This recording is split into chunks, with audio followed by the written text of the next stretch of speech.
ધોરણ 11 અર્થશાસ્ત્ર ચેપ્ટર 9 રાષ્ટ્રીય આવક.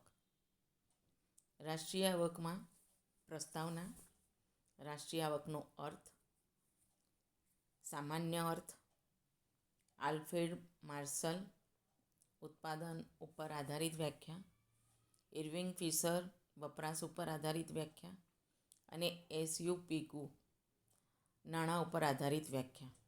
આનો અભ્યાસ આપણે આજે કરીશું. સૌપ્રથમ પ્રસ્તાવના.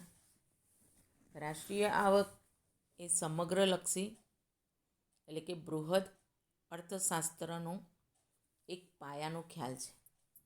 રાષ્ટ્રીય આવક એમ કે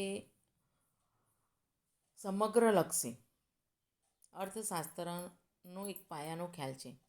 રાષ્ટ્રીય આવકના ખ્યાલમાં સમગ્ર અર્થતંત્રની આર્થિક પ્રવૃત્તિને માપવાનો પ્રયાસ થાય છે. કોઈપણ દેશની રાષ્ટ્રીય આવક તેના અર્થતંત્રની કામગીરીનું સરવૈયું છે. રાષ્ટ્રીય આવક એ અર્થતંત્રની કામગીરીનું સરવૈયું છે.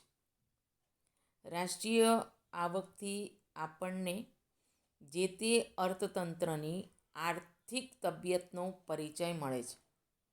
રાષ્ટ્રીય આવકથી એમ કે આપણને જે તે અર્થતંત્રની આર્થિક તબિયતનો પરિચય મળે છે.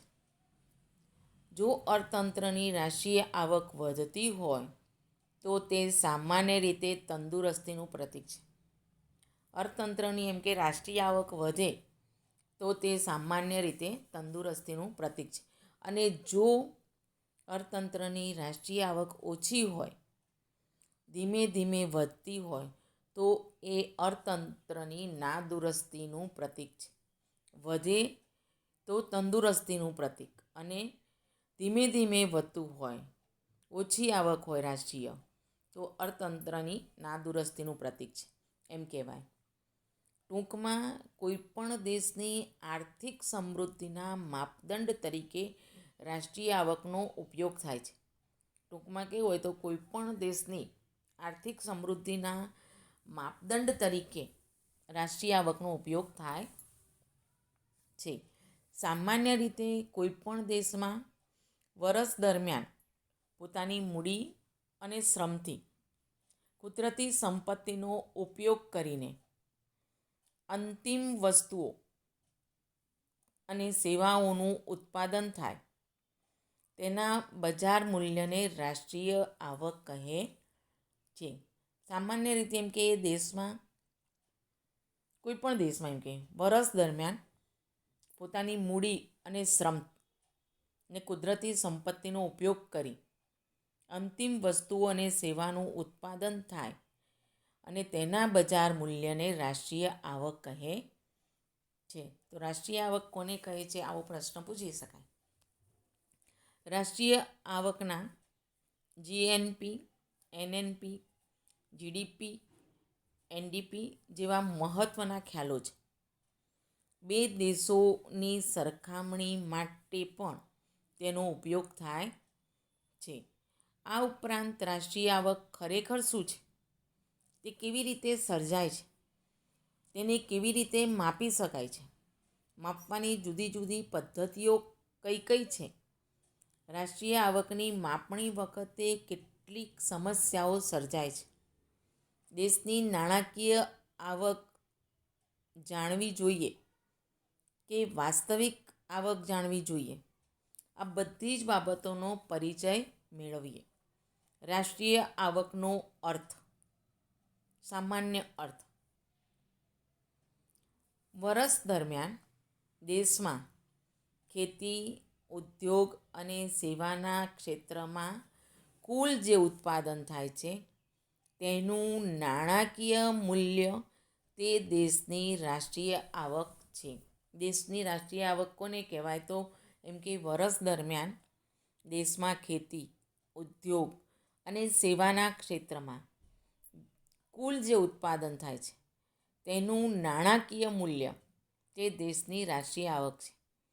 આપણે જ્યારે કહીએ કે ભારતની રાષ્ટ્રીય આવક 128 લાખ કરોડ રૂપિયા છે, તેનો અર્થ એ થાય કે ખેતી, ઉદ્યોગ અને સેવાના ક્ષેત્રમાં 1 વર્ષ દરમિયાન 128 લાખ કરોડ રૂપિયાની ચીજવસ્તુઓ અને સેવાઓનું ઉત્પાદન થયું છે. ઉત્પાદન ઉપર આધારિત વ્યાખ્યા આપી છે આલ્ફ્રેડ માર્શલે. તો આલ્ફ્રેડ માર્શલ ઉત્પાદન ઉપર આધારિત વ્યાખ્યા: વર્ષ દરમિયાન દેશના શ્રમ અને મૂડીનો કુદરતી સંપત્તિ કૌંસમાં જમીન સાથે સહયોગ થવાથી જે ભૌતિક કૌંસમાં દ્રશ્ય અને અભૌતિક અદૃશ્ય સેવાઓ વસ્તુઓનું ચોખ્ખું ઉત્પાદન થાય છે. વર્ષ દરમિયાન એમ કે દેશના શ્રમ અને મૂડીનો કુદરતી સંપત્તિ સાથે સહયોગ થવાથી જે ભૌતિક એટલે દ્રશ્ય અને અભૌતિક એટલે અદૃશ્ય સેવાઓ વસ્તુઓનું ચોખ્ખું ઉત્પાદન થાય છે તે દેશની રાષ્ટ્રીય આવક છે. પ્રોફેસર માર્શલે આ વ્યાખ્યામાં ચીજવસ્તુઓ અને સેવાઓના ચોખ્ખા ઉત્પાદન ઉપર ભાર મૂક્યો છે. તેથી આ વ્યાખ્યા ઉત્પાદનલક્ષી ગણાય છે. કે પ્રોફેસર માર્શલે એમ કે પોતાની આ વ્યાખ્યામાં ચીજવસ્તુઓ અને સેવાઓના ચોખ્ખા ઉત્પાદન ઉપર ભાર મૂક્યો છે. તેથી આ વ્યાખ્યા એ ઉત્પાદનલક્ષી ગણાય છે. ઇર્વિંગ ફિશર વપરાશ ઉપર આધારિત વ્યાખ્યા: વર્ષ દરમિયાન દેશના નાગરિકોએ જેટલા પ્રમાણમાં વસ્તુઓ અને સેવાઓની પ્રત્યક્ષ વપરાશ કરી હોય તેના પ્રમાણને રાષ્ટ્રીય આવક કહેવાય છે. વર્ષ દરમિયાન એમ કે દેશના નાગરિકોએ જેટલા પ્રમાણમાં વસ્તુઓ અને સેવાઓનો પ્રત્યક્ષ વપરાશ કર્યો હોય તેના પ્રમાણને રાષ્ટ્રીય આવક કહેવાય છે. વ્યાખ્યામાં ફિશરે ભૌતિક અભૌતિક વસ્તુઓ સેવાઓની વપરાશ ઉપર ભાર મૂક્યો છે. આ વ્યાખ્યામાં ફિશરે એમ કે ભૌતિક અને અભૌતિક વસ્તુઓ સેવાઓની વપરાશ ઉપર ભાર મૂક્યો છે. તેથી આ વ્યાખ્યા વપરાશલક્ષી ગણાય છે.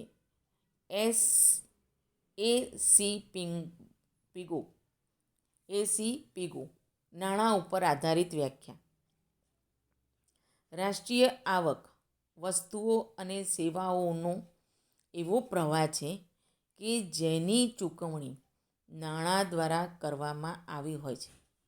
રાષ્ટ્રીય આવક વસ્તુઓ અને સેવાઓનો એક એવો પ્રવાહ છે કે જેની ચૂકવણી નાણાં દ્વારા કરવામાં આવી હોય છે અથવા જેને નાણાંમાં સહેલાઈથી રજૂ કરી શકાય છે.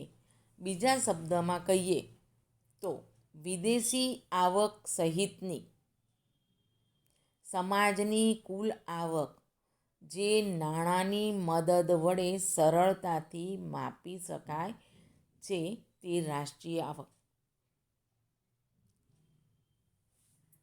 એસી પિગુ કહે છે કે રાષ્ટ્રીય આવક વસ્તુઓ અને સેવાઓનો એવો પ્રવાહ છે કે જેની ચૂકવણી નાણાં દ્વારા કરવામાં આવી હોય છે અથવા તો જેને નાણાંમાં સહેલાઈથી રજૂ કરી શકે છે. બીજા શબ્દમાં કહીએ તો વિદેશી આવક સહિતની સમાજની કુલ આવક જે નાણાંની મદદ વડે સરળતાથી માપી શકાય છે તે રાષ્ટ્રીય આવક છે. આ વ્યાખ્યામાં પિગુએ નાણાં ઉપર ભાર મૂક્યો છે.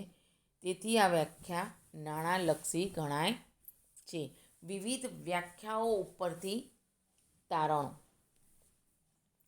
રાષ્ટ્રીય આવક એક વર્ષના ચોક્કસ સમયગાળામાં થયેલી આવકનું માપ છે. પહેલું તારણ છે રાષ્ટ્રીય આવક એક વર્ષના ચોક્કસ ગાળામાં થયેલી આવકનું માપ છે. બીજું તારણ છે રાષ્ટ્રીય આવકમાં અંતિમ વસ્તુ અને સેવા ધ્યાનમાં લેવાય છે. રાષ્ટ્રીય આવકમાં અંતિમ વસ્તુ અને સેવા ધ્યાનમાં લેવાય છે. ત્રીજું તારણ છે અંતિમ વસ્તુ અને સેવાઓનું નાણાકીય મૂલ્ય રાષ્ટ્રીય આવક છે. ત્રીજું તારણ એવું છે કે અંતિમ વસ્તુ અને સેવાઓનું નાણાકીય મૂલ્ય રાષ્ટ્રીય આવક છે. ચોથું તારણ છે ઘસારો બાદ કરીને રાષ્ટ્રીય આવક ગણવામાં આવે છે. ઘસારો બાદ કરી અને ત્યાર પછી એમ કે રાષ્ટ્રીય આવક ગણવામાં આવે છે. વસ્તુ અને સેવાનું ઉત્પાદન અથવા વપરાશ થવી જોઈએ. વસ્તુ અને સેવાનું ઉત્પાદન અથવા વપરાશ થવી જોઈએ. આ 5 તારણો વિવિધ વ્યાખ્યાઓ ઉપરથી તારવવામાં આવ્યા છે.